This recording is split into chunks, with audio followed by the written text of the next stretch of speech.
Hi, my name's Seth. This is my first homework assignment for the class Synthesis and Expression. So I decided to map a Logitech F310 controller for this assignment. And so the software I'm using is Maximus P. So the first thing I did to get my controller connected was use a high object. And I'm pulling it every 10 milliseconds, and as you can see I have it selected right there, Logitech Dual Action Controller.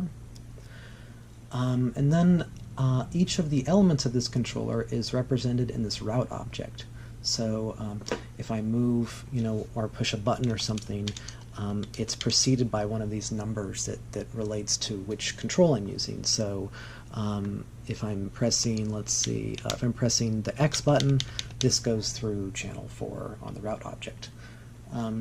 So I did some kind of different things here with these controls.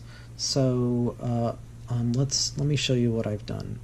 So first of all, these buttons up here, as you can see, they turn on these toggles right here, and I have these send objects with the name of the button, so that if I have someplace else in my patch where I want to use this data, the sends, you can create a receive object to receive the data from these sends, and S is an abbreviation for send.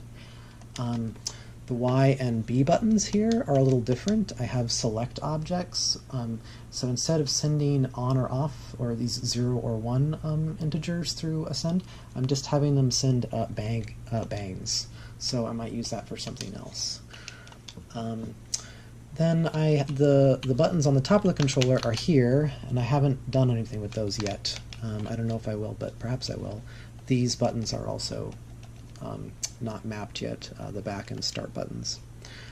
I did some interesting things with the joystick, or both joysticks actually. So the left joystick here comes through these two channels here in the route object, and the values are 0 to 255, so I just divided the value by 255, and that converts it to a floating point number between 0 and 1.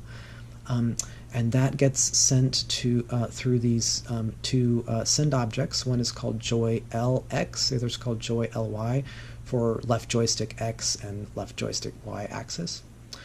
And it comes over here and goes through scale objects, and is shown in a pick slider object. And one thing I did here was use a line object to smooth the incoming X value. So that just makes the joystick behave in kind of a strange way. So it reacts immediately on the y-axis, but it's kind of slow on the x-axis. So that might be something kind of cool to do in performance, because you have to struggle with the x a little bit. It's a little bit slower than you want it to be, perhaps. The other joystick is mapped in a slightly different way. So on this controller, these joysticks, when you push them down, that actually acts as a button. So here you can see when I push down the right joystick, this integer box changes. So the way I have this set up is I have some gates here and two nodes objects. And so when I'm not pushing down the joystick and I'm just moving it around, you can see this nodes object gets activated and is moving, and I have its output going through this multi-slider object here.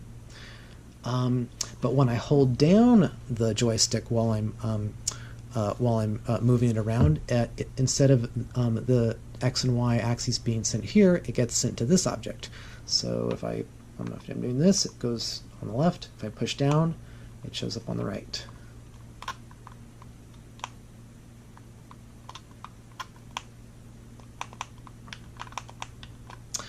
The last thing I have mapped is the D-pad, which is kind of strange on this controller because it sends out, well, I guess it's not strange, but it sends out, here 9 different values. So 8 for each of the cardinal directions, and then 9 shows up, or the 9th value is the number 8, which means that you've let go of the controller. And I wasn't quite sure what to do with that, so I mapped it in a couple different ways. Here I have a select object which just outputs each cardinal direction as a bang, and here I have one where these toggles sort of sequentially turn on if you kind of move the controller a little bit, and then all of them turn off when you release it, because the 8 here triggers this 0, which turns off all the toggles. So I'm not quite sure how I'm going to use that musically, but I think it could be really interesting. So that's it.